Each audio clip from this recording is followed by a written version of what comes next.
c'est souvent la première chose qu'on a et qu'on peut leur donner. C'est une confiance en l'avenir et puis une bonne évaluation du marché du travail actuel. J'ai la chance d'être mentor dans un premier temps, c'est comme ça que j'ai démarré chez Article 1, et je suis aussi coach pour maison. J'ai toujours eu la chance dans mon parcours d'avoir des conseils de personnes averties et bienveillantes, et je voulais sous une forme associative pouvoir reproduire ce qui m'avait été donné. Donc au travers de cette expérience, je trouve la possibilité d'accompagner des jeunes motivés et des jeunes qui finalement ont les mêmes questions à une temporalité différente que je pouvais avoir il y a une quinzaine d'années. Le mentorat n'est pas toujours du côté qu'on pourrait croire, au travers des échanges et notamment de la relation qui évolue.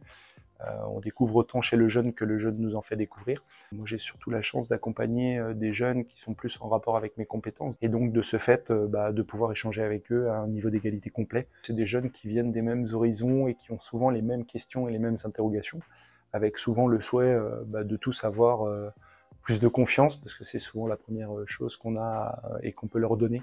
C'est une confiance en l'avenir et puis une bonne évaluation du marché du travail actuel. Le début de la relation, c'est une relation qui est très pragmatique, donc on va beaucoup dans la vérification des outils, parce que aussi dans ce mentorat, on a un accompagnement et puis des petits tips qui nous ont été donnés pour vraiment aller sur les basiques, la lettre de motivation, le CV, puis après le tableau de bord pour les candidatures, et puis après ça, la réalisation de l'entretien professionnel.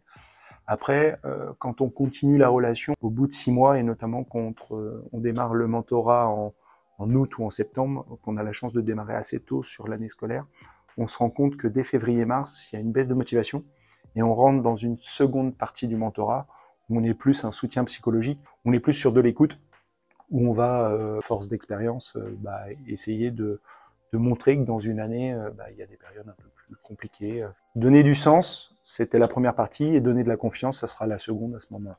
J'ai eu la chance d'avoir un parcours assez atypique, puisqu'avant d'être entrepreneur depuis une dizaine d'années maintenant, j'ai été athlète professionnel. J'ai joué au rugby à très haut niveau et j'ai fait du judo à très haut niveau. Je me suis gravement blessé en 2011. Et je pense que je me suis à ce moment-là posé beaucoup de questions. J'ai trouvé les bonnes personnes, les bons relais, qui m'ont aussi donné envie de retransmettre ce que j'avais reçu à ce moment-là. Voilà pourquoi j'ai voulu devenir mentor. Et je pense qu'aujourd'hui, ça vaut le coup d'investir du temps bénévolement et de voir que durablement, les réussites qu'on a pu avoir, qu'on a pu connaître, et les difficultés qu'on a pu connaître se reproduisent. Et si on peut aider à mieux les anticiper, ça reste une chose qu'on doit conserver, je pense. Inscrivez-vous sur la plateforme, attendez le premier suivi, faites les premiers modules, et surtout, prenez le risque, parce que ça vaut vraiment le coup.